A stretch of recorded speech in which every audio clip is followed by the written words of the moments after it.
Il y a très longtemps, un vieux sage est arrivé dans un village éloigné. Il était toujours accompagné d'un aigle, ce qui était étrange, car ces oiseaux n'étaient pas très proches des humains. Cependant, le vieil homme et l'aigle étaient toujours vus ensemble partout où ils allaient. Les villageois disaient que cet homme était extrêmement sage, et qu'il était célèbre dans toute la région pour ses grands enseignements. Pourtant, le sage était très humble, alors il s'est installé dans une grange abandonnée avec l'aigle, et les gens ont commencé à être curieux. Ils s'approchaient pour regarder de loin, mais le sage ne les voyait même pas, seul l'oiseau restait vigilant.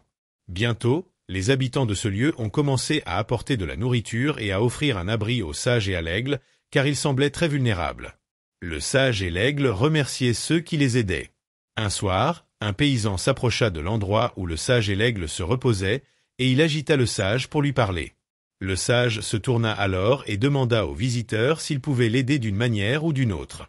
Le paysan se tenait devant le sage, et il avoua qu'il avait une question. On lui avait dit que le sage était un homme très sage, et il voulait savoir s'il pouvait répondre à sa question. Le sage répondit alors, « Personne n'est assez sage pour répondre à tout, mais si je peux t'aider, je le ferai. » Le paysan dit alors qu'il voulait savoir comment ouvrir les portes du ciel et comment fermer les portes de l'enfer. Il voulait avoir accès au ciel, mais ne jamais aller en enfer, et c'est pourquoi il avait besoin de savoir comment ouvrir les portes pour éviter cela.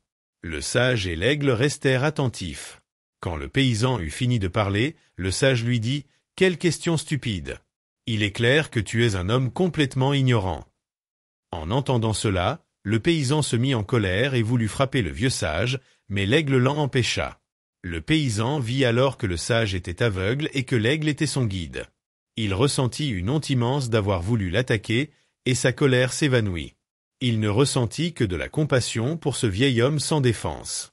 Il demanda pardon, et le vieux sage lui dit « La colère t'a ouvert les portes de l'enfer, la compassion t'a ouvert les portes du ciel. » La morale de l'histoire est la suivante, il en est de même pour nous.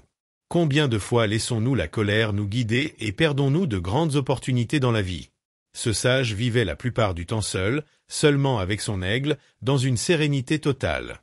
Il existe une phrase qui dit ceci, « Moins une personne a d'amis, plus elle a de temps pour rester seule avec elle-même, et plus elle devient heureuse. » Réfléchissez.